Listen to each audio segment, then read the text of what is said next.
Bueno, egun on guztiei, eta oso interesgarri zen aurreko maien ingurua, orain gaia pixkat aldatuko dugu. Bueno, ez da gai aldaketa, baina periferiaren beste kontzeptu bat landuko dugu orain. Lotuago dana behar bada gune soziolinguistikoarekin edo bakoitzak dituen sentimendenekin. Eskerrik asko hasteko Ainoari eta Arkaitzi hau antolatzegatik eta nirekin kontatzegatik honentzat, eta eskerrik asko parte hartzaile guztiei orain hemen egoteagatik. Horren hasteko aurkeztuko zaituztet. Aurkezpenak norberak egin dituna dira, beraz, hori oso polita. Eta gero nebeli mozu bai gehitu alduzue lasaiki. Beraz, badugu hemen hasteko Maialen Gago matematikaria da ikasketaz, Deustuko eta Bilboko Euskalgintzako kide aktiboa da, Gukako kidea, eta Guka ez balin badakizue zer den da Bilboko Euskaltzaleon plaza askea, dura gutxi sortu zen, gero azalduko alko iguzu gehiago. Euskalgintzatik toki eta esparru gaitan aritzen da, besteak beste, eta une honetan bereziki Bilbon den eta alduntzen makina salatzeko hainbat ekimenen sustatzailea da. Eta hori alduzu bilatu ere bai Gukako Instagraman edo, bat dira horren inguruko postak. Gero, badugu horre beste muturrean, Iker Bila, Barakaldokoa sortzez, baina Gernikan bizi da egun, eta musikaria eta ekoizlea, beraz ikusten aldugu telebistan edo entzun alduzu bere kantuak ere bai. Hemen ondoan dago ere Beñat Garaio, arabar soziolinguista eta ikertzailea da, Euskararen bizi berritzea, hizkuntzen jabekuntza eta hizkuntza lankidetza dira bere ikergai nagusiak. Euskarazko tesi honenaren 8. Kolomitxegena saria jaso zuen 2022an, eta Eusko Ikaskuntza Laboral Kutxa Gazte saria 2023an besteak beste, eta gaur egun abenari da lanean, EHUn eta UEUn mastertan eskolak emateaz gain. Eta azkenik, baina horrek ez duzan izuna garrantzi, gutxiagorik ez ezer. Badugu hemen Diego Paiez, Gasteizen jaioa eta Gasteizen bizi da, Euskal Ikasketan graduatu da, eta oraintxe bertan ari da, bai, EHUn soziolinguistikan doktoregoa egiten, eta bere iker arloa euskaliztun gazteak dira, haien hizkuntza ohiturak, ideologiak eta identitateak aztertzen ditu. Beraz, mila esker ona etortzeagatik eta ea zeratatzen emaien guruntatik amaienan, ez? Horban, hasteko nik aurkezu zaituztet, baina nahiko nuke bakoitzak pixka bat bere burua aurkezte behar bat kokatu soziolinguistikoki edo bizaiten tokian nolakoa den edo zuen herria edo ez nondik zatozten. Eta azaldu ere bai, zein kezkak edo arrazoik piztu zizuen Euskararen alde ikertzeko edo militatzeko edo hortan aritzeko gogoa, ez? Orduan, deitzen da mailinguru bat testu inguru oztopatzaileak eta nahiko nuke jakin nola materializatzen den testu inguru oztopatzaile bat zuen kasuan. Esan dut bezala lehenago Ainoak ni Amara Berrikoa naiz, baina Baionan bizi naiz, eta orduan nire kasuan materializatzen da pixka bat modu hibrido baten, azken finean ingurunea balin bago euskalduna hori, horrez dagozt ingurun oztopatzaile hori, baina gero egia da egunerokoan egiteko prozedura administratiboak edo dena delakoa euskararen erabilera traba bat zan daitekeela, eta ez dugula beti euskaraz egin eneko genuken guztia, beraz, behar nahiko nuke zuek ere horren inguruan gogoetatzea, eta gure artean esan, hasiko zara Maialen, eta gero bakoitzak hartzen duzue hitza. Entzuten da? Kaixo, bai? Bale, hasteko egu ez da entzuten? Hurbiltzeko, horrela? Bale. Egun honen eta eskerrik asko gonbitagatik, esan bezala Maialen naiz Deustuarra, eta bereziki Gukatik nator edo, orain dela urtebete aurkeztu genuen Euskaltzaleon mugimendua da, eta jaiozen apur bat kezkatik ikusten genuelako Bilbon ari zirela Euskararen aldeko gauza asko egiten, baina behar zela hori guztia apur bat norabidetu hortzimugetan, diskurtsoetan, praktiketan, ez dakit, adibidez, abenduaren 3 batean gertatzen zen aldi berean zeudela jente bat baserritarrez jantzita, beste jente bat erraldoiak ateratzen, beste jente bat txokolata bat egiten, beste jente bat piztu argi bat euskararen alde, hor behar genuela aurrera egiteko nolabait indar guztiak batu eta norabidetu. Eta diskurtsoetan esango nuke hor dagoela talka edo, bataila handiena dela esan bezala, Bilbo testuinguru oztopatzaile bat izanik eta testuinguru oztopatzaile hori definituta, apur bat, Euskal Hiztun komunitateak botererik ez daukan espazio bat, eta beraz, Euskaraz bizitzeko saiakera, Iñaki Jurrebasok egindako metaforatik ekarrita dela, korrontearen aurka egiteko saiakera bat, edo berantz doazen eskiara mekaniko batzuetan gora egiteko saiakera bat. Uste genuen azpimarratu behar genuela, Euskaren aldeko dinamikak horren beste norberaren bizkar gainean jartzeaz arago, behar zela azaldu zer gertatzen ari zen testuinguru oztopatzailean, zeintzuk ziren trabak, zeintzuk ziren gure zailtasunak, eta beraz, behar dugula Euskaren aldeko autu bat egin, baina ere badaudela oztopoak etengabe jartzen ari diren milaka arrazoi, eta apur bat analizi horietatik saiatzen gara dinamikak egiten, azaltzera ematen eta denak. Aurkezpen bezala hori. Bueno, unon, eskerrik asko gonbidatza ditik, nik ernaiz Barakaldotik nator, eta apur bat, egia da apur bat arrotz, sentitzen esela mainguru honetan, ze danok zarete edo daukazue kurrikulum potolo bat, eta ni berez musikaria naiz, musikagintzan, ibiltzen naiz aspalditik, eta egia da igual, aurreko mainguruarekin lotuta, periferia komentatu direla, eta apur bat asertu direla, Barakaldo, egia da, gaur egun ez dakite egoeran nire ustez hobetu da pila bat, baina momentu batean Barakaldon euskara zeukan lekua txikiagoa zen, eta guk hartu genuen autua momentu horretan euskaraz egiteko musika, eta 12 urtetik gaur egunera arte egon gara euskarazko musika egiten eta jorratzen, lantzen eta gaur egun egiten dutetan estudio batean, eta egia da, mota eta hizkuntza guztietako musika jorratzen dugula, eta lantzen dugula, baina, euskara oso presente daukagu, eta saiatuko naiz gaur, nire esperientziatik eta nire ikuspuntu sumetik aportatzen aldudana. Ez dakit besterik ze komentatu, gaur egun Gernikan bizi naiz, eta egia da egoera oso ezberdina dela. Gernikan kalean edozein dendetan testuingurua oso ezberdina da, jendeak euskaraz egiten du nire ustez, naturaltasun batetik agian Barakaldon emoten ez zana, orduan, gaur egun bizitzen ari naiz beste testuinguru oso ezberdin bat, eta kontraste hori, interesgarri izan alda.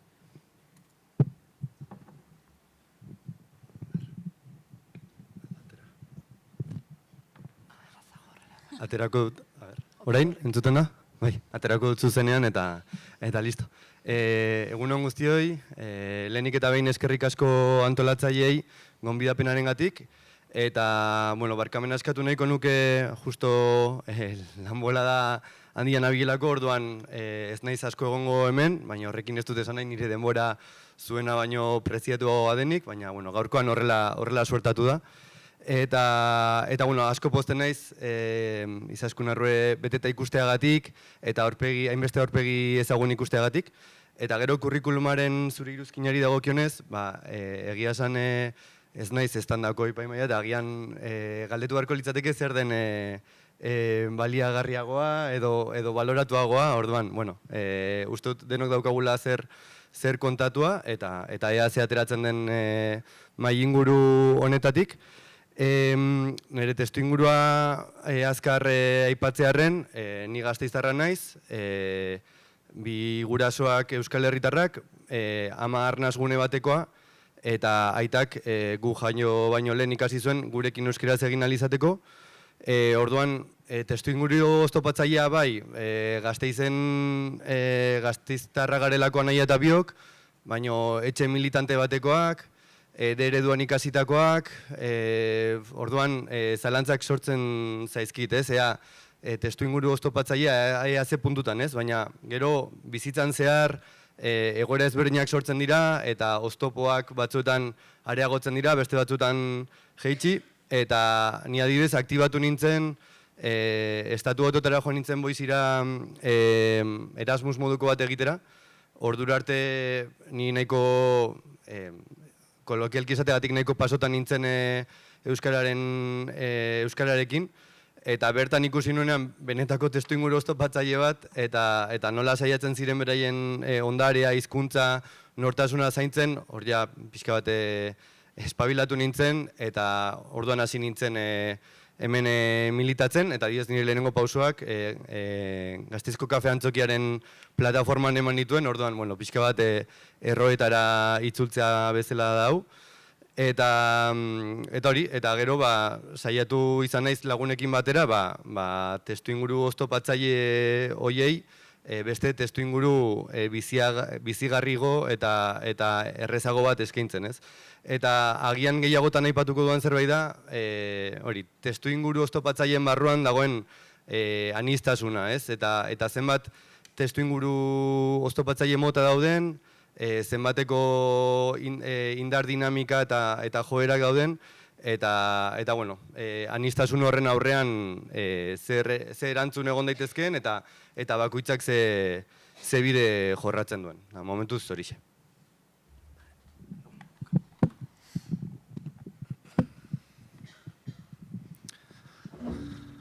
Kaixo, entzuten da ondo? Bai.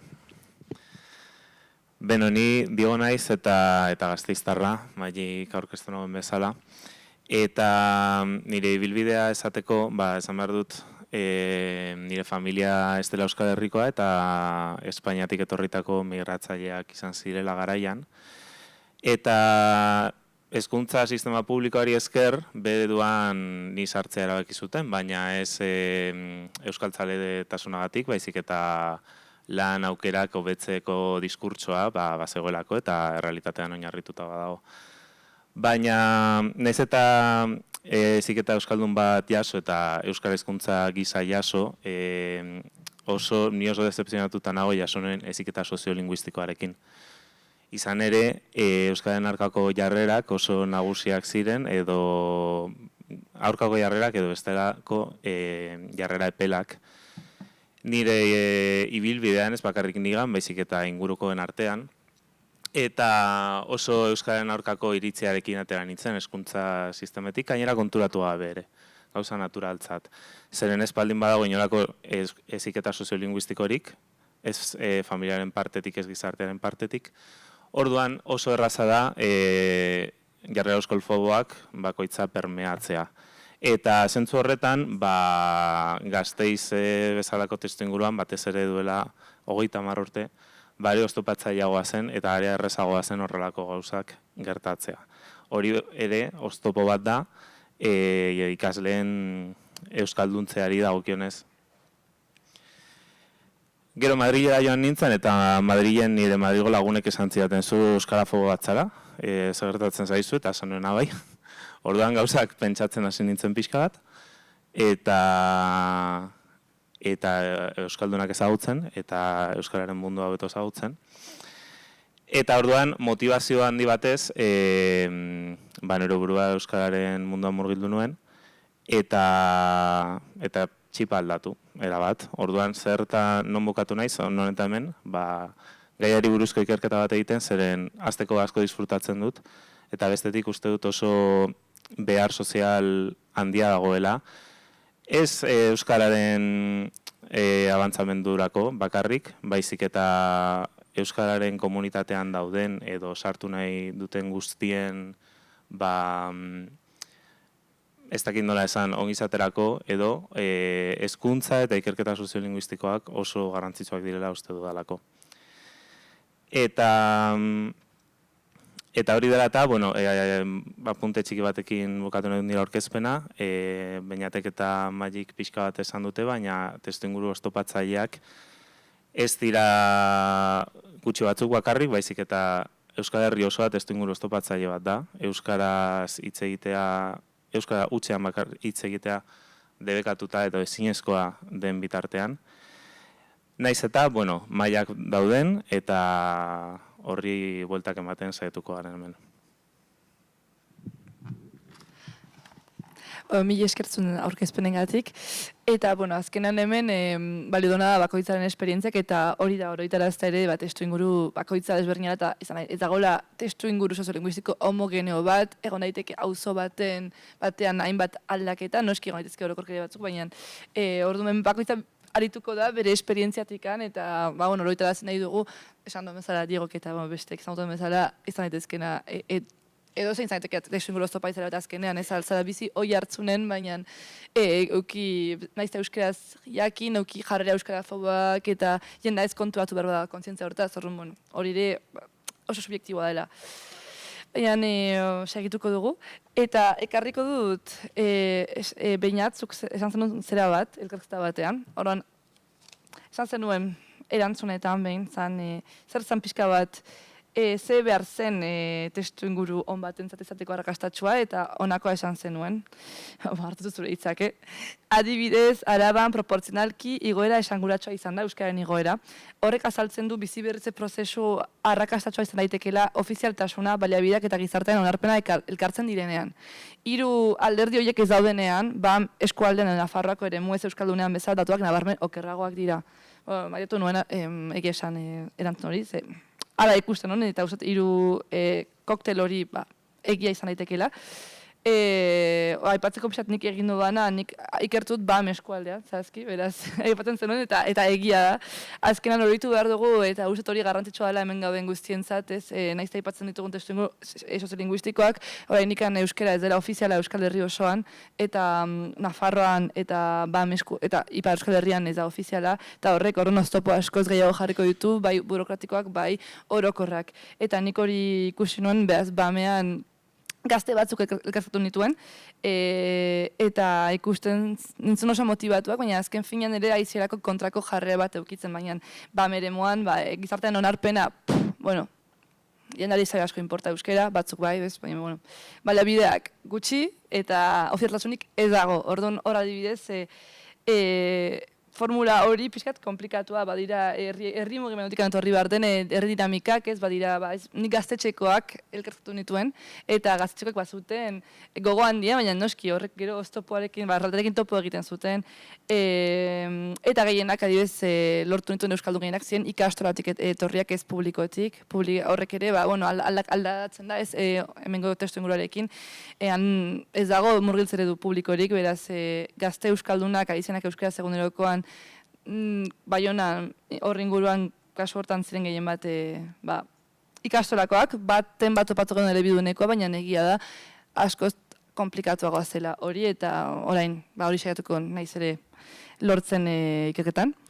Baina, hori apiskat horrekin esan galdetu nahiko nukena da, formula magiko hori aplikatzeko zer eskatu behar eta nola da egoera zuen zonaldean, nik piskata azaldu dut bizi nahi zen tokian Baionan zer den, bizi gara ezken filan korrontaren kontra, okerduanago. 0,08 egiten du euskeraz frantsesez baino gehiago, korron irukatuzak ez ze gutxi den, 0,8 euskara piskatera altzen du egunerokoan, baina paisaia linguistikoa ez dago, badago indar pixka bat egin ere elkargotik eta herriko etxetik da dana, baina egoera ez da biziki ona. Beraz, bainat, berbada, zure elkartzta daniz, zaitezke zu erantzuten. Ja, astuta zeri buruz aritu nintzen, baina nire buru autozuzentzeko ere gutxitan aipatzen ditugu Trebinu eta Turtzioz bezalako enklabeak, eta horre ez dago ofizialtasunik, ez? Eta horrelako 1000 zulo beltz kontuan izan behar ditugunak. Berriro itzuliko naiz anistasunaren eta testu inguru oztopatzaileen anistasunarekiko erantzunaren gaira. Adibidez, Gasteiztarra naiz, Gasteizen bizi naiz, eta hemen egin dut bizitzaren parte handiena, baina ni gaur egun, iaia ez dut gaztelaniaz hitz egiten. Eta aitortu behar dut nire gaztelania minimo historikoetan dagoela. Baina konstiente naiz oso salbuespena dela, bizitzako alabeharrak onak ekarri nagoelako, ez? Nire eskolako prozesu guztia, nirekin batera, testu inguru eta ezaugarri berdinekin egin duen kide batek, oso bestelako hizkuntza nortasuna, hizkuntza erabilera dauka, ez? Eta txikitako laguna gara, eta gaur egun euskera apenas erabiltzen du, ez dauka hainbesteko loturarik hizkuntzarekin, naiz eta hori, bere bi gurasoak euskaldunak izan, eta ez?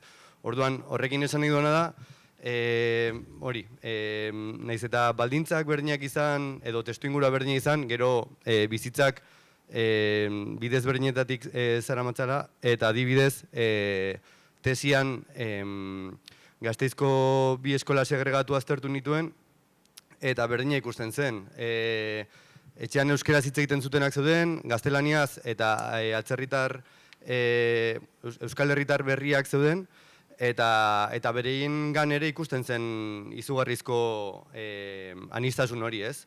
Georgiako familia bat, eta batean bereien alabak lortu zuen, tesiko emaitzetara etorriz, lortu zuen bere ikasgelako hizkuntza gaitasunik onenetarikoa, ez?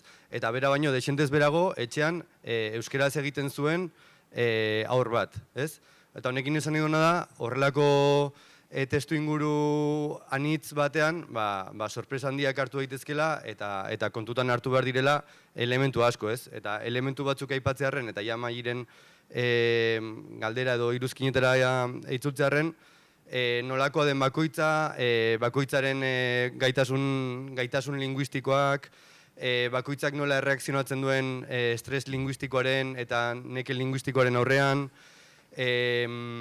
gatazka edo tentsio giro honetan bakoitzak nolako erramintak dituen, Jonek momentu batean aipatu du beldurra, ez? Eta iruditzen zait beldurraren aurrean batzuek badukatela joera, ez dakit pixkat beste maila batera igotzeko, eta beste batzuek, eta ni tartean adibidez, tentsio egoeretan txikiago egiteko joera izan dezaket, ez?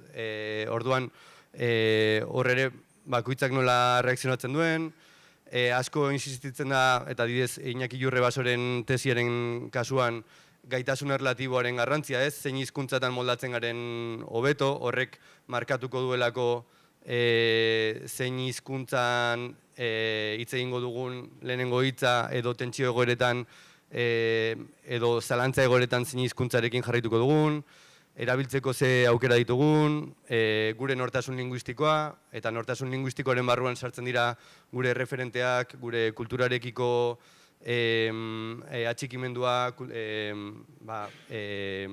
kultur eragileen handik ikasi duguna eta bereiek inspiratzen gaituztena, baina hori Ikerrek gehiago hitz egin dezake, harremanetarako arauak, nortasun linguistikoaren barruan ere, eta aurreko epaimailarekin, aurreko mailingurarekin lotuz, nolako nortasuna saltzen dugun komunitate bezala, ez?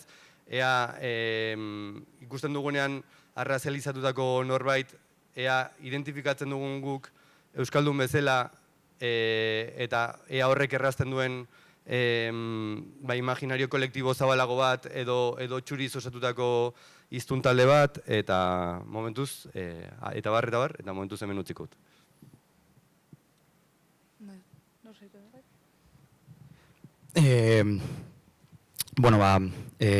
Nik uste dut nire kasua zeharoz berdin izan dela. Barakaldon batez ere, euskararen erabilera eta ingustot oztopatzaile horiek ikusten genituen dereduan ikasten genunok, berez, txikitatik euskaraz ikasten genuen dena, baina hala ere, gure artean kostatzen zan pila bat euskaraz egiteak. Eta giro hori sortu zuena, adibidez, gure kasuan, izan zen, gure arteko, zakin dola esan, paktu moduko bat, ez hitz egindako paktu bat, eta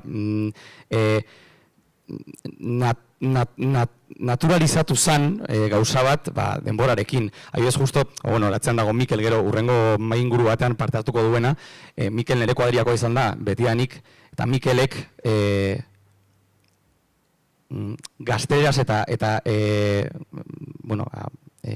ia beti erdaraz hitz egiten genuen giro batean, Mikel saiatu zen gure arteko ohitura hori aldatzen, ez? Eta euskara sartzen. Beraz, bueno, nire kasuan, autu hartzea, bere momentuan euskaraz egiteko musika, nik uste dut, eta ez loreak botatzearen, baina egia da, arraro izan zala. Barakaldon bat batean, euskarazko talde bat sortzeak ekarria zuena, nire ustez, etzan asko, dinot. Ez genituen momentu horretan erreferente asko guk egiten genuen musika horretan, ze guk hasi ginen euskarazko rapa egiten, eta momentu horretan nahiko talde gitxi zeuden euskarazko rapa egiten, aitzindari gutxi batzuk, Selekta kolektiboa, Norte Apache 121 kriu momentu horietan, Mac taldea bai, baina gaur egun adibidez, gaur egun gogorarekin alderatuta ikusten dut, bihar gazte bat nahiko balu Barakaldon euskarazko talde batekin hasi, referente gehiago dituela gutxienez. Ez dut esango hobeagoak edo txarragoak, baina gehiago eukiko ditu. Gero uste dut ertatzen dela pila bat, baina komentatu du apur bat ez, kultureragileen movida hau, egia da, nik uste dut aberastu duela pila bat, eskaintza, estilotan, ekitaldi pila bat egiten dira gaur egun, maila handitan, maila txikitan bebai, noski. Baina iruditzen zait, azken boladan, proiektu askok bilatzen dutela euskara kanpora eramatea, eta begirada apur bat kanpora botatzea. Eta hori ongi dago, baina aurreko mahai inguruan komentatu da bai, euskaraz egiten duzunean musika, musika egiten duzunean zure hizkuntzan, kasu honetan euskaraz egiten duzunean musika, nik uste dut izan behar dela, batez ere, mezu bat bidaltzeko eta helburu bat eukitzeko, baina hemen, Euskal Herrian eta euskaldunen artean eta euskaliztunen artean. Ez dago gaizki, ez dakit, La Revuelta bezalako programa batean euskarazko kantu bat egitea osondo dago, baina uste dut begirada batez ere bota beharko genukela ona, komentatzen ari garen inguru oztopatzaile hauek nolabait botatzeko eta azkenan interesa egon behar delako hemen. Juna izapur bat errametatik, baina, ez dakit zerbait gehitu nahi duzuen.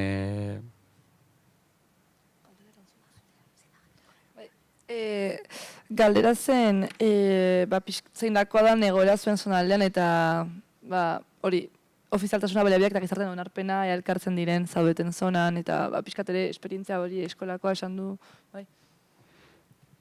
Lasai, Ez, bakarrik gehitzearen, hori ez, gustatuko litzaidake, jakitea gehiago gaur egungo Barakaldo adibidez zelan dagoen, segia da, ni Gernikan bizina zela, 4 urte dara mazkite Gernika, baina aurrerago Gabiren bizi nintzen. Orduan, aspalditik ez nago Barakaldon, eta egia da, gure garaian, ni 15 urte nituenean, geneukan egoera hori, oin zelan dagoen ikustea gustatuko litzaidake, ze berez, irakaskuntza publikoan geunden, ez ikastola batean, eta ia da dereduan geundela, baina naiz eta dereduan ikasi eta gure eremua eta ingurunea nahiko euskalduna zen, baina hala ere, nik uste momentu horretan,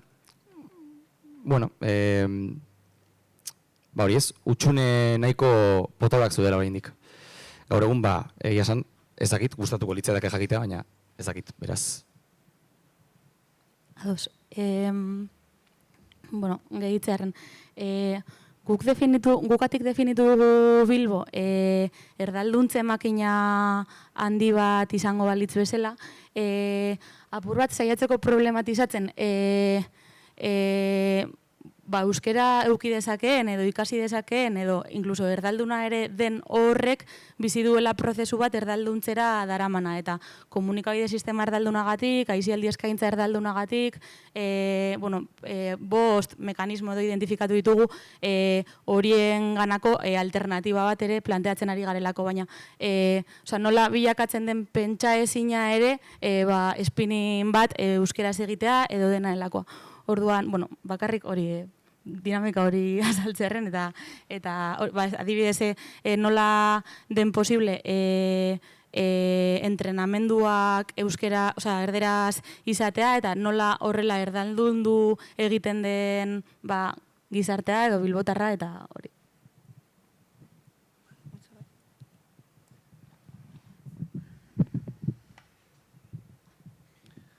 Gasteizko kasuari buruz, nik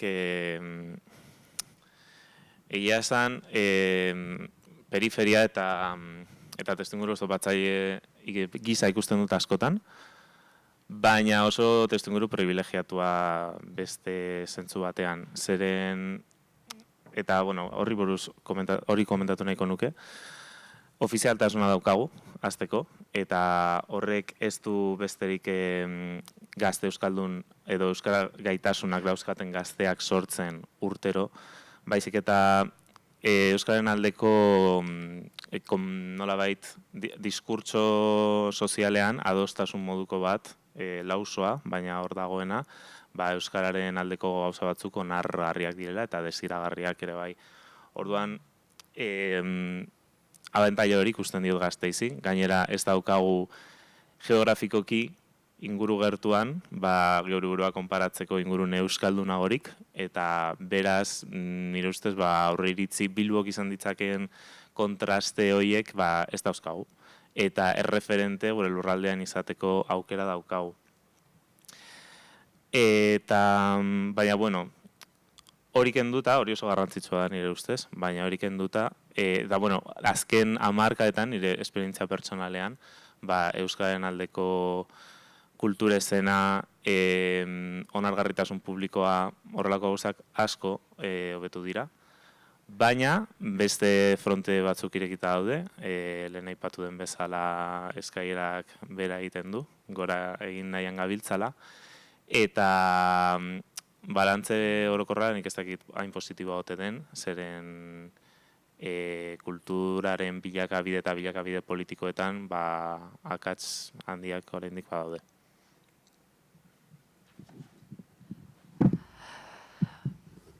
Uste aipatu den gauza batzan dena eta agertu dena behin baino gehiagotan izan da eskolatzearen kontua, ereduak eta beste, eta egia da ez asko entzuen dela, euskara modu instrumentalan irakasten dela eskoletan, baina gero hori egunerokora jauzi ekiteko esan duzun bezala entrenamendutan ez duzu egin euskeraz, eta horrek noski gaztak ez ditu motibatzen.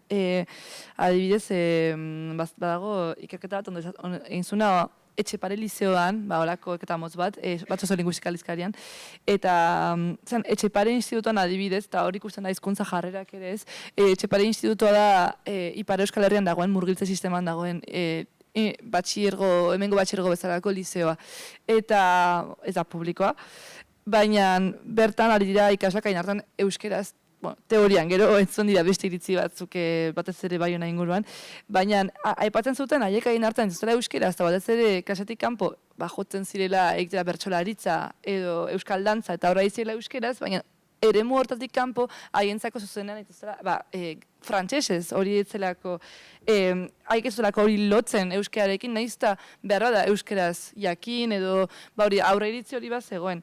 Hor ikusten dena badiduela hainbat gauza maien inguruan, aipatu dugu hizkuntza kontzientzia ere, ari gara euskeraz ikasten ereduan, nik ikasi nune instituto publiko handienan Gipuzkoan usan izagan, eta oroitzen naiz, gu egoskorra ginelako edo, gure taldea zara bakarra ari zala euskeraz jotake, baina inguruan jendeak ikasten zuen euskeraz eta gero etzun erabiltzen hortik alatago ere ez. Hor ikusten da, lehen hizkuntza, gaur egun hori erabiltzen da gehiago, ez lehen hizkuntza, ama hizkuntza, horrez ez lehen hizkuntza euskara ez dutenen artean, badagoela zailtasun bat jauzi hori eramateko. Orduan ez dakit zuek nola diagnostikatzen duzuen hori, nola hautsi aurre iritzi horin demagun euskarazko gunoetatik kanpo eta zelako errola duen ere pixkat hortan gazterian hezkuntzak eta guzti dut hasiko zara, Diego, hezkuntza jarrerak alandu dituzu eta dana. Orda, nola konpondu euskal gazten arazoa?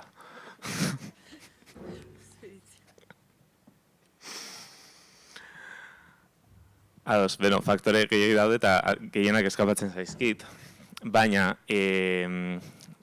berriz ere testuinguru oztopatzailetara itzulita, nik ikusitako parteka dezaket.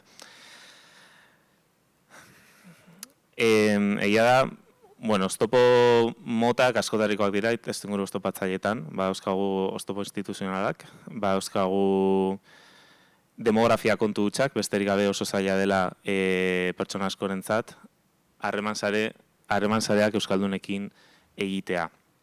Eta hori ez da zuk aipatu duzun kasua, baina askotan gertatzen da, nahiz eta euskaraz ikasi, lehen esan dudan heziketa soziolinguistikoarekin lotuta dago.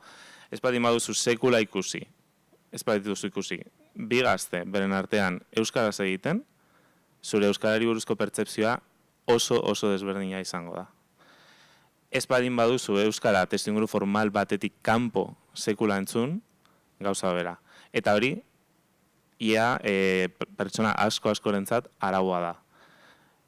Kontu demografikoengatik da, hein handi batean, hiriaren geografiak alagintzen du, eta naiz eta Gasteizen euskaldun asko egon, okerrezpanago Euskal Herriko udalerrien artean, euskaldun kopuru bigarrena dago, euskaldun kopuru mailan. Baina proportzioa baxua da, orduan, oztopo hori badaukagu, baina bestalde batetik kontzientzia oztopoa ere badago.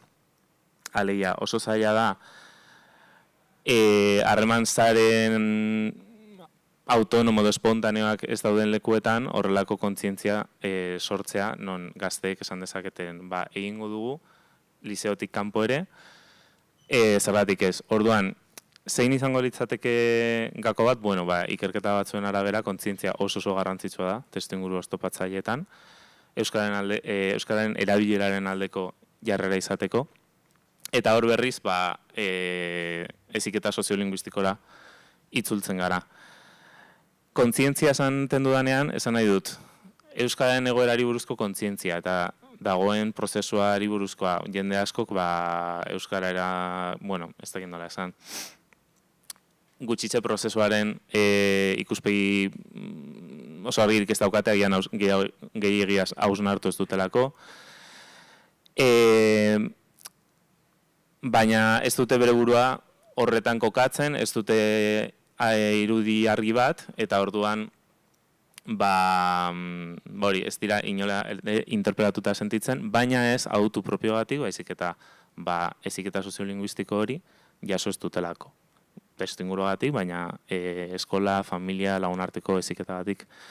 Orduan, kontzientzia, asko azpimarratuko nuke, eta beste gauza bat, kontzientziarekin lor daiteken gauza bat, motivazioa da. Ez kasu guztietan, pertsona batzuek kontzientzia dezakete eta esan dezakete, nik ez dute euskaraz hitz egingo, baina ahalbidetuko dut besteek hitz egin nahi dutenean, edo babeslea izango naiz, espazio horietan. Eta ez bakarrik ez ditut txarto epaituko, baizik eta sustatu egingo ditut. Baina beste pertsona batzuek motivazio ere lor dezakete. Eta motivazioa, nire ustez, bigarren gakoa da, testuinguru oztopatzailetan. Askotan, euskalgintzaren paradigma tradizionaletik familiarteko transmisioa asko nabarmendu da. Adibidez, euskararen erakunde publikoaren politika irakurtzen baduzue, konturatuko zarete, familiarteko transmisioa ardatzean jartzen dutela, euskara bizi horritzeko. Aldiz, ikus dezakegu motivazioa dituzten hiztunak, berdin duzen haien jatorria, askoz aktiboagoak eta eraginkorragoak izan daitezke. Eta hori, testuinguru oztopatzaile batean, are oztopatzaileago batean, oso garrantzitsutzat jotzen dut. Orduan, bi osagai horiei arreta jartzea esango nuke kontzientziari eta motivazioari.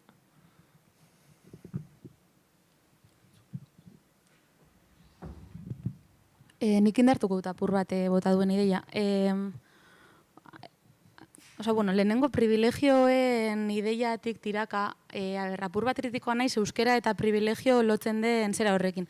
Adibidat jartzearen, nik ere ereduan ikasi nuen, 18 urte bete nituen arte, eta orain 29 ditut, eta topatzen naiz bertako elkarrekin, klasekide batzuekin, eta bestea ez da gai euskerari eusteko.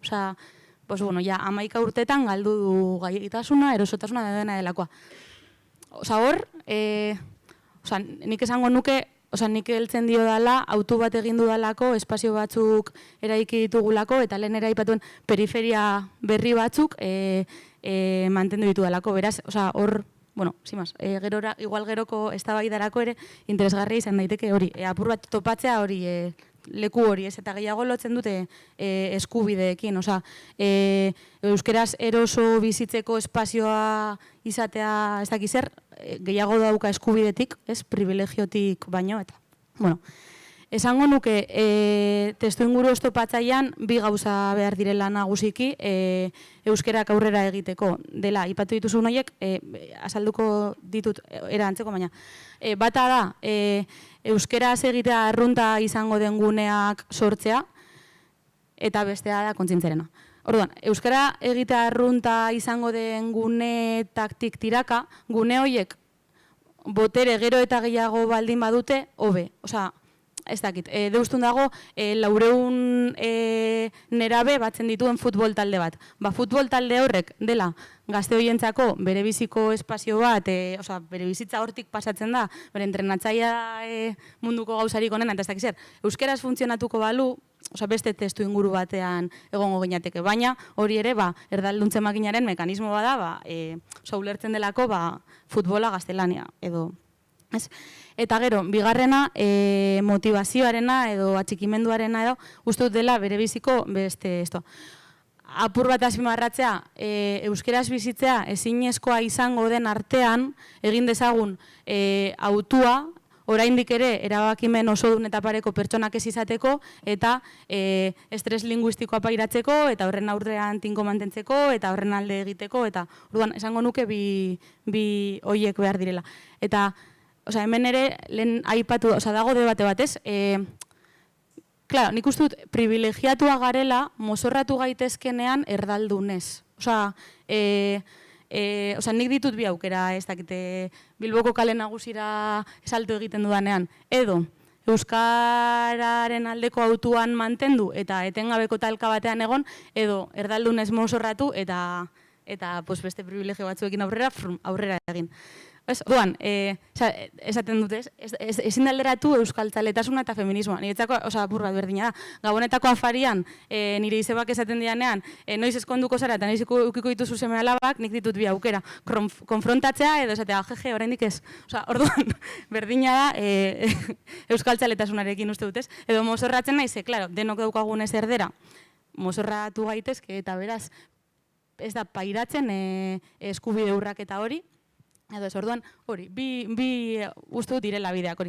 Espazio erosoak sortzea eta gero eta boteretsuagoak badira hobe, eta kontzientzia piztea eta atxikimenduan eragitea. Eta lehen ez dut, hasierako aurkezpenan, niretzako atxikimendua doa gehien bat, eta Hausira Crespori entzunda, eskaintzen duguna ez da hizkuntza bat, baizik eta herri bat, eta aske biziko den eta eskubide guztiak izango duen herri bateranzko pasabidea dela euskera. Eta nik uste dut hortik, askotan ere esaten da, guazen esatera zetxartu gauden, eta Bilboko datu adibidez da, 30% ezagutza eta 3% erabilera. Guazen zetxartu gauden kontzientzia pizteko, nik ez dakit datu horiekin alden kontzientzia piztu edo esan, argi geratu da ez duela ezertarako balio, eta baina, hori, transmititu euskera dela pasabide bat, zubi bat, eskubide horietarako, bestelako herri bat amesteko, bestelako, nik uste dut hortik atxikimendua areagotu daitekela eta hori izan daitekela bide bat. Nik hau entzun da, niri bakarrik bururatzen zaidu, etortzen zait burura, galdera bat, eta da kontzientzia hori nola piztu dezakegu. Ez? Batez ere gazteen artean, komentatu dugula, igual gazteen ganez, jarri behar dugula fokua eta eta hortik hasi lanean, baina ez dakit, niri gustatuko litzaidake galdera hori botatzea, zelan konkretuki edo zelan piztu dezakegu kontzientzia hori, zadoz nago, komentatu dituzuen bi gauza hauekin, kontzientzia eta motivazioa direla, fokoan jarri behar diren bi gauza, eta baina zelan piztu kontzientzia hori.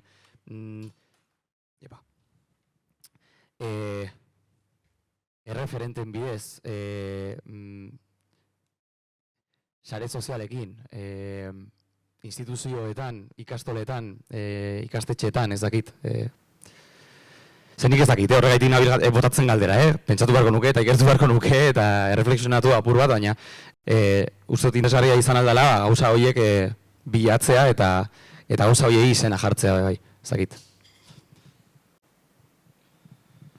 Ni saiatuko naiz asko errepikatzen aipatu diren erantzunak eta lehenik eta behin egoerari dagokionez berriro aipatu nahiko nuke gaur egungo egoera, ez? Eta aipatu dira privilegioak, aipatzen da tentsioa, eta iruditzen zait batzuetan saiatzen garela ez onartzen edo agian bazter batean uzten, baino badago nolabaiteko gatazka linguistikoa edo inposaketaren mamua, ez? Lehen Robertok aipatu du komunikabide bat, eta hortik oso erraz barreiatzen dira euskararen kontrako diskurtsoak, batzuetan modu zuzenean eta beste batzuetan zeharka, ez? Eta hori jasotzen dugu hiztunok eta jasotzen dute hiztunak ez direnak edo hiztun izateko bidean daudenak, ez? Orain aben ari naiz lanean eta adibidez pasaren astean eta aste honetan azterketa egitugu, ezagun bat topatu nuen asteburuan eta esan zidan ikusi zuenean abekoan nintzela, ¿qué eres de los malos ahora? Ez? Orduan horrela interpretatzen gaituztela, ez? Eta ondo dagoela hori jakitea, eta uste dut zerbait egin beharra dagoela horrekin, ze saldu da privilegiatuak garela linguistikoki, eta hori nik uste dut lehiatu edo borrekatu beharreko zerbait dela, ze min handia egiten digu, ez?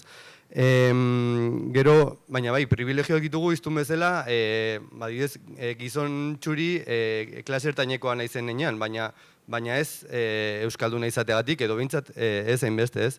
Gero kontutan hartu behar da, gizarte asko eraldatu dela, eta hizkuntzen jerarkia eta hizkuntzekiko dugun harremana asko aldatu dela, ez. Egin genuen ikerketa bat arnasguneetan, eta batean, Azpeitia bezalako toki batean, Koreako edukia kontsumitzen dute, koreeraz, aramaion italieraz, eta batean ikusi genuen beraien elkarrizketetan hizkuntza horiek ere sartzen direla, ez? Orduan, koreera eta italiera sartzen badira, pentsa gaztelania eta ingelesarekin, ez? Gero, itzulita erdalduntzeko makinara, ez? Maialenek Bilboren kasuan aipatu duen bezala,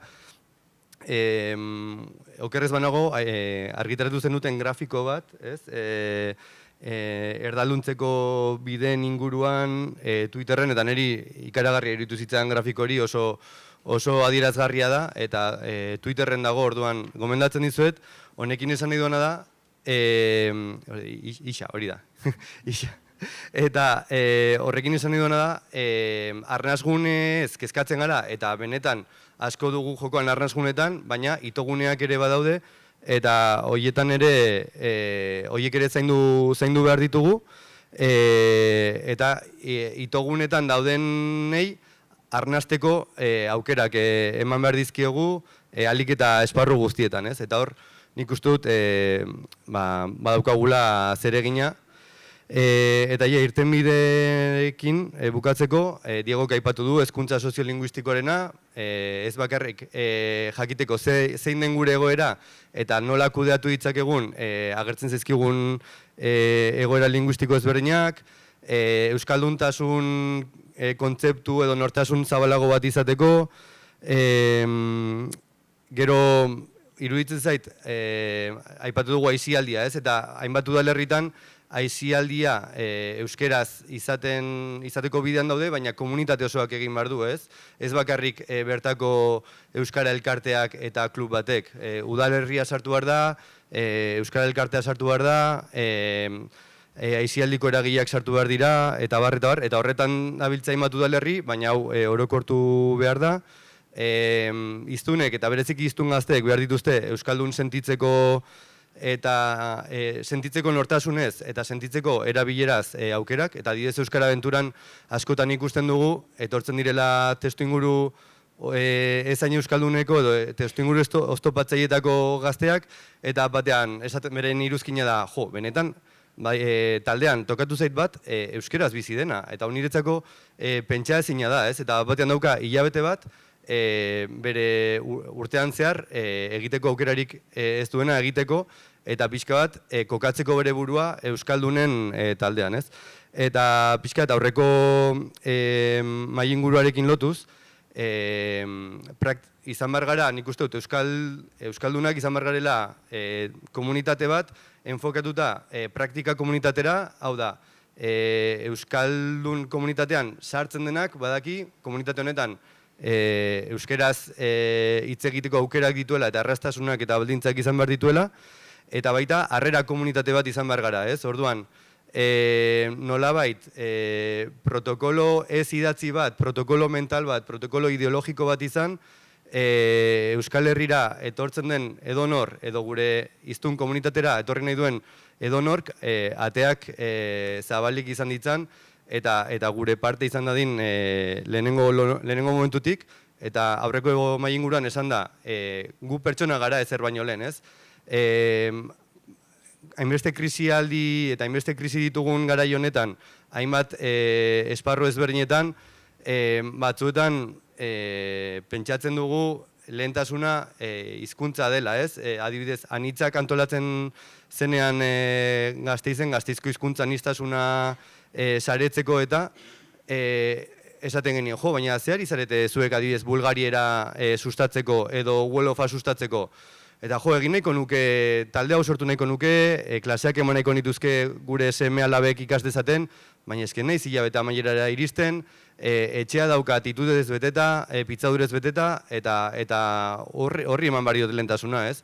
Orduan, horretaz jabetu behar gara, bakoitzaren borrokak eta erronkak eta pixka bat antolatu, elkarri lagundu, eta euskararen hiztun komunitate hori izan dadila baita beste gizarteko talde guztiekin elkarlanean eta elkarbizitzan egongo den komunitate ireki eta aktibo bat.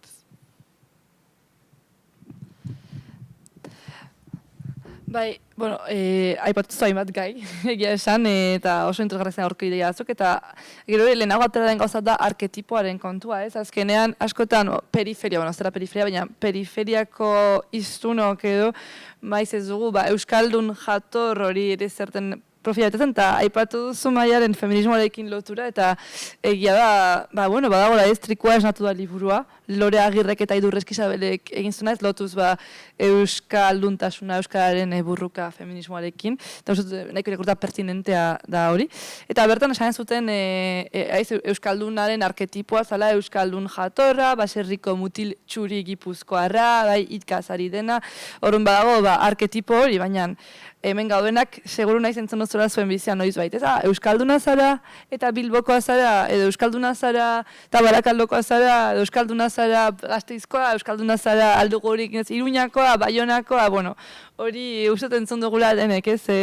Egin batean edo bestean, nik neukere entzun dut Donostiakoa izan da, Gipuzkoar herri txikitak biztan lehen partez. Eta adibidez oroitzen naiz, nintzenean nire ikerketa masteramairako lana egiten bameko gazteekin, behin da berrioa agertzen zen gai bat zela, ez hilegitasunarena, ez euskaldun gisa. Oroitzen naiz, nuen lekuko bat, esaten zuena, hasiera batean, berak ikasi zuela euskera eskolan, eta orduan berak ez zuela euskalkirik eta egiten zuela, esan beharrean, orokortu da iparraldean esatea niz naiz izateko, eta hasieran berak zuela naiz, ni naiz, esan beharrean ni niz. Eta orduan zaintzen zuela nolabaiteko lotxa ez zuelako marka hori. Eta gero azkenean, heldutu zenean, pixkat lasaitu zela, baina alako konplexuak edo ez egitazko euskaldunarenak behin da berriro agertzen ziren egintzen karrasketetan, eta nahiko adierazgarria da, zer ikusten hori partekatu zakeguna.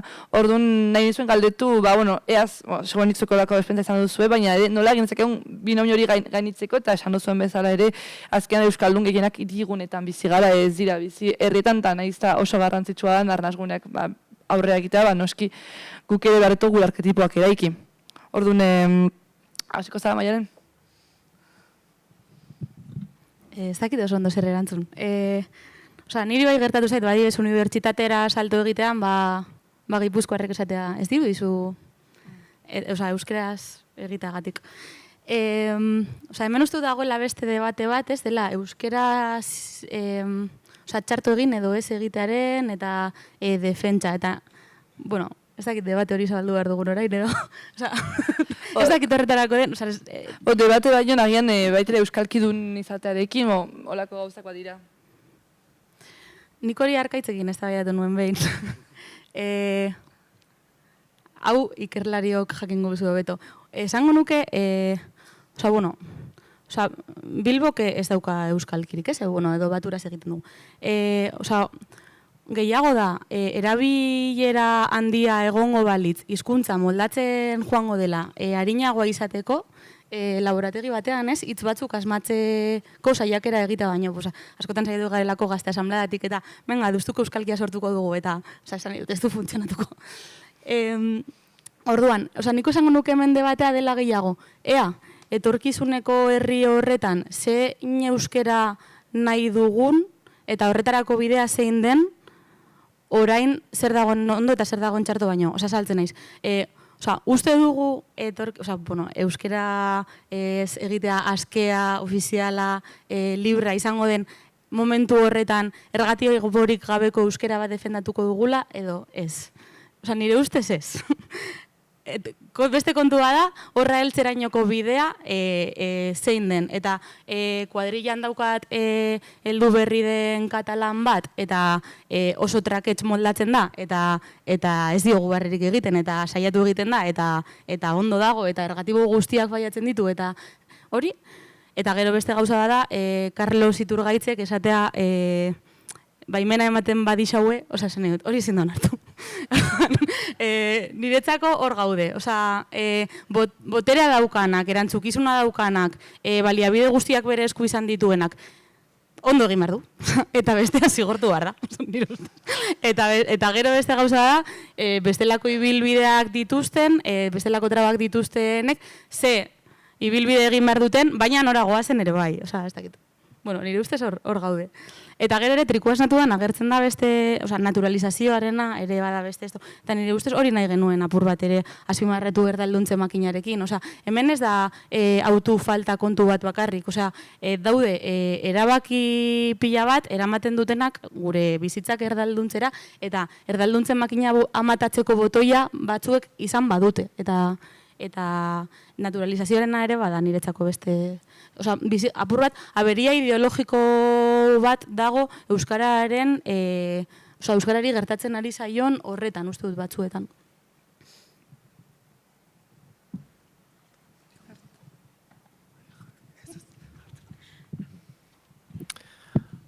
Maialenekin oso ados nago, esan ere hori aipatu behar nuen, erdalduntze makina aipatu duzunean, pentsatzen, makina hori ez da makina autonomo bat, baizik eta pertsona edo hobeto esan da botere batzuek kontrolatzen dute, eta haien esku dago ein handi batean prozesu horien erantzunkizuna. Nola zabaldu zileitasuna? Espazio, Maialenek beste lehen ere aipatu duzu, guneak, eraikitzea, euskara arrunta edo nagusi den guneak eraikitzea oso garrantzitsua dela, espazio mesedegarriak, eta hein handi batean, boterea duten erakundeak, bai estatuko erakundeak, bai pribatuak, erantzuleak dira kasu horretan, baina beste batzuetan erakunde autonomoak edo herrikoiagoak sortzen dira, eta nahiz eta eragin txikiagoa izan, oso garrantzitsuak izan dira Euskal Herrian. Eta horri, jarriko nioke, hori nabarmendu nahiko nuke, zilegitasuna lortzeko bideak zeren topaguneak behar dira, testuinguru oztopatzaileetan, Euskaldun mota ezberdinen arteko topaguneak, eta bertan, infrarrepresentazio hori, testuinguru oztopatzaileko iztunek daukaten infrarrepresentazio hori gaindi daiteke, eta horrela zilegitasuna eraiki. Nik galderak egin dizkiet, egiten dudan ikerketa batean, Gasteizera unibertsitatera ikastera etortzen diren ikasle batzuei. Eta esaten diet, zer uste duzu euskalkien gaiari buruz? Eta esaten diate, konturatu naiz, lehen, hasieran nire euskalkian edo euskara jator batean hitz egiten etzena, niretzat etzen batera onargarria, eta nora zorrela hitz egiten hori ez da euskara. Hona etorri ostean, kontua ez da orain edozein motako hizkera onartzea, edo bai, esan zidaten. Baina konturatzea, bakoitzak bere prozesua daukala, bere hitz egiteko moduak dauzkala, bere bilakabidea daukala, eta testuinguru batzuetan hori arau bihurtzea mesedegarria izan daitekela, eta esan didate, ni hizkera moldatzen saiatu naiz, hemen Gasteizen, euskaraz hainbeste hitz egiten ez duten gazteen aurrean. Beren hizkera zilegitasuna ematen dielako. Eta hori inon topatzen ez dutenez, haiek eraiki behar dituzte espazioak, eta hori. Gasteizko gazteak elkarrizketatu ditudanean, antzeko gauza esan diate, batzuek esatu dute, ez du euskalki hau edo bestea erabiltzen, baina hori Gasteiz pixka bat isolatuta dagoen ez ben inguruan, apur bat berdin zaigu. Kanpotik etortzen diren guztiak, moldatu beharko dira, guk nahi duguna hartuko dugu, baina gure identitate propio bat sortzen ari gara nolabait. Bai nahasketaren bidez, bai erdararen behar bada eraginaren bidez, edo bai dena delakoaren bidez. Eta hori, oraingoz, bide autonomoak eta herrikoiak dira nagusiak nire ustez, topagune horiek sortzeko. Kampusa adibidez, ondo dago, baina kampusaren helburua ez da hori. Orduan, ez dute hori indartzen, eta, aprobetxatu daiteke, baina bestelakoak ere eraiki behar dira. Behar bada erantzuna luze pare bat, motz-motzean hau, eta gero amaierara bagoaz.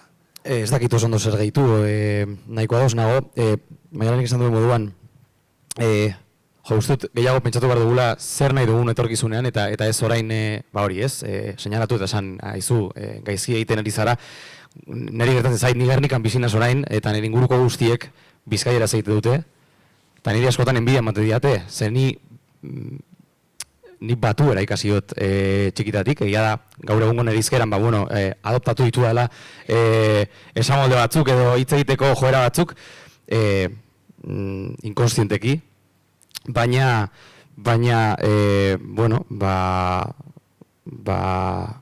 hori ez, uste ez dugula fokoa ipini behar, hori ez, zuzentasun horretan baizik eta, Euskararen zabaleran eta zabalkuntzan eta etorkizun horretan ez zuzenketan. Eta gitxo, ez dute zer gehiago gaitu behar. Amaitzeko, ea labur lortzen dudan, nik uste dut denok edo gehienok jaso ditugula horrela gure zilegitasuna zelantzan jartzen duten iruzkinak, ez? Eta agian saiatu erantzuten, eta esan ze fina daukazuen azala arabarrok edo zeinek, ez? Eta agia da batzuetan badagoela tentsio hori, gogoran izango duzu hemen kutxin zegoen pintada Giputxiz go home, ez? Eta nik uste dut badela zerbaiten adierazgarria, eta argi dago kontuan izan behar dela, ez? Baina, eta batzuetan uste dut, tentsio eta konfrontazio puntu horretatik ere kudeatu daitekela, baina ez dakit ezote segun komeni beste bide bat, ez? Baizik eta elkarre ezagutu eta esan, haizu, hemen denak gara euskaldunak, ez? Eta esan duzun hori, agian ez zait gehiegi gustatu, beste lehen aipatzen duena, hiztun nortasun zabalago bat bilatzea, ez? Baina gure artean gaudenez, gatazkatik baino, elkarbizitzatik, elkarlanetik, hori. Eta esango nuke, Euskarak eta Euskaldunen hiztun komunitateak hiztun guztiak behar dituela, horregatik, ze arketipo? Ba, arketipo zabalena. Osea, denak sartu behar ditugu gure hiztun komunitatearen barruan, eta horretarako badago, bueno, nire ikerketa esparruan edo zabaltzen ari den esaldi bat, eleaniztasunean arrastutako euskalduntasuna, ez? Inklusioan eta ekitatean oinarritzen dena, ez? Orduan, euskal komunitate horrek mundu guztia hartu behar du bere baitan, nolabait elkarbizitzan berdintasunan oinarrituta, baina beti ere kontutan hartuta ez gaudela jupi mundu batean bizitzen ari, hemen tentsioak, desorekak, erasoak ere badaudela, eta horiek ere kontuan izan behar ditugula. Amaitu zengo gara, baina, bueno, aipatu dira hainbat ideia, ez aipatu da, tentsio egoerak bat direla, estres linguistikoa, ez gehatu dira beste gauzatzuk aipatu gabe ere, euskeraren, zergatzen da euskera nahasten dugunean, kode aldaketa, hizkuntza ukipenaren gaiak, aipatu duzu itogunaren agori ere, hortan zer hausnartu eta nola arnastu, ez, aipatu ezakegu. Baina, horrazken finean, hori gero halko gogoetatuta elkarrekin hitz egin, baina bukatzeko behar bada, bakoitzak azken esaldi bat nahi balin badu bota, amaitzeko edo azken gogoeta batekin, edo behar bada galdera batekin, ere, geroan balio ezakena ikerketan segitzeko, edo dinamika bat sortzeko, beraz, bukatzeko bakoitzak esalditxo bat edo botako nahi balu. Nahi duenak astea. Bale, lehenengo apuntu bat, lehengo gaiarekin lotuta, eta Lorea Agirrek ere esaten du interpelazioak behetik gora egin behar direla, eta parekoekin eta behekoekin elkarri ulertzea eta elkarri entzutea. Orduan, hori ere uste dut badela klabe interesgarri bat gure kokalekuak topatzeko. Eta, beste galderat ere bota dena lehen da, ea ikerketa non edo zertan zentratu zitekeen, nik eskaera bat, alba. Adibidez, herrigintzatik martxan jartzen dira proiektu batzuk, eta Bilbon ere badaukagu diseinatuta proiektu bat, datorren ikasturain ez dut azalduko, ez dagoen porarik, baina, harrera, hizkuntza eta kultura erdigunean jarriko duen proiektu piloto bat, eta uste dut komeniko litzatekela, proiektu horrek ematen edo ematen ez dituen emaitzak neurtzeko, adierazle, ikerketa edo dena delako batek akonpainatzea.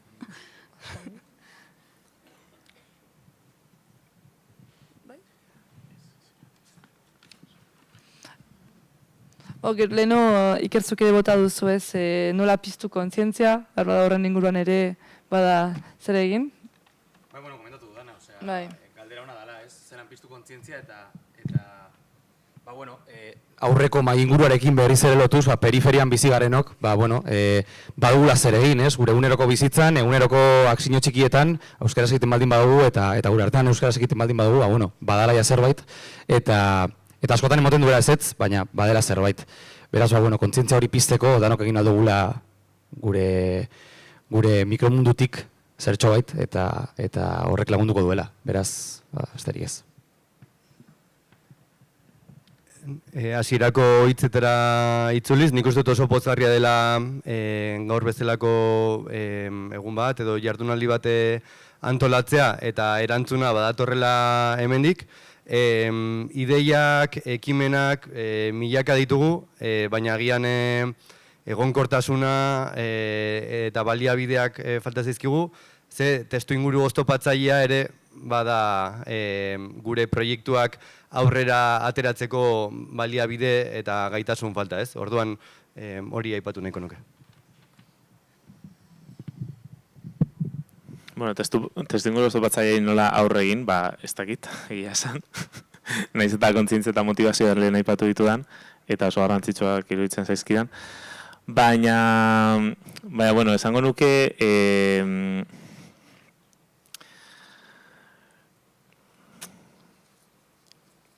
kontzientzia bai eta ekintzen bidez asko alda daitezkela horrelako gauzak, kontzientziarena.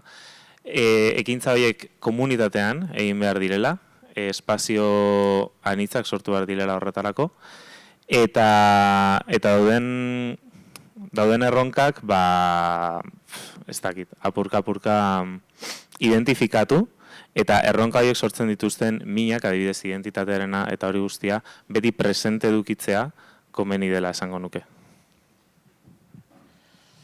Nik ere ingo nire eskaeratxoa, izango da, nik uste dut garrantzitsua dela sare sozialet eraginez dugu aipatu, baina hori testu inguru oztopatzaile bat da ere, alor digitala, eta hortan indarra egitea, eta gazteek zerako harremanoten horrekin eta hizkuntzarekin ikertzea, hor hori da. Eta baita ere, beinatek esan duena, baliabideak eta finantzak eta jendeak ikertu dezan, eta ez zibiltzeko estresarekin beti horrekin, nire hori beharrezkoa da. Honekin bukatuko dugu, mila esker zuen hitzengatik, eta espero dut gero eztabaidatu ahalko ditugula hemen ataren ideia batzuk.